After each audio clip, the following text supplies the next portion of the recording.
മറ്റൊരു വാർത്ത. കൊച്ചി നെട്ടൂരിൽ പഴകിയ ഇറച്ചി പിടികൂടി. ഇറച്ചിക്കടയിൽ നിന്നാണ് ദുർഗന്ധം വമിക്കുന്ന ഇറച്ചി പിടികൂടിയത്.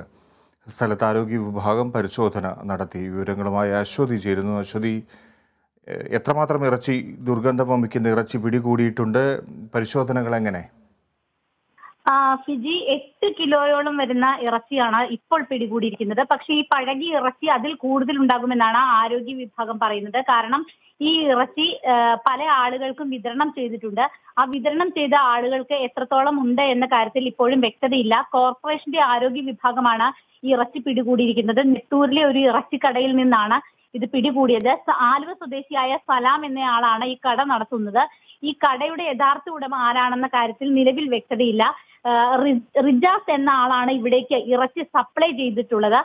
എന്തായാലും പഴകിയ ഇറച്ചി 8 കിലോയോളം വരും. ഈ സംഭവം നടന്നത് ഇങ്ങനെയാണ്. കമ്മീഷണറേറ്റിലെ പോലീസ് ഉദ്യോഗസ്ഥനായ ഒരാൾ ആണ് ഇവിടെ നിന്ന് ഇന്ന് രാവിലെ ഇറച്ചി വാങ്ങിയത്. അത് വീട്ടിൽ കൊണ്ടുപോയി മുറിക്കുന്ന സമയത്ത് ആ ഇറച്ചിയിൽ നിന്ന് ദുർഗന്ധം വമിച്ചിരുന്നു. അതിനെ തുടർന്ന് അദ്ദേഹത്തിന് സംശയം തോന്നിയതോടെയാണ് ഇത് പോലീസിനെയും അതുപോലെ തന്നെ കോർപ്പറേഷന്റെ ആരോഗ്യ വിഭാഗത്തെയും അറിയിച്ചത്. അവർ നടത്തിയ പരിശോധനയിലാണ് ഈ ഇറച്ചി പഴകിയതാണ് എന്ന് മനസ്സിലായത്.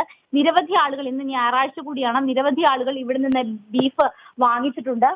എന്തായാലും ആരോഗ്യ വിഭാഗം ഇപ്പോൾ ഈ ഇറച്ചി പിടികൂടി ആ ഇറച്ചിക്കട സീൽ ചെയ്തിട്ടുണ്ട്. തുടർ നടപടികൾ വരും ദിവസങ്ങളിൽ ഉണ്ടാകും. ഫിജി. ശരി അശ്വതി. കൊച്ചിയിൽ പഴകിയ ഇറച്ചി പിടികൂടിയിരിക്കുന്നു.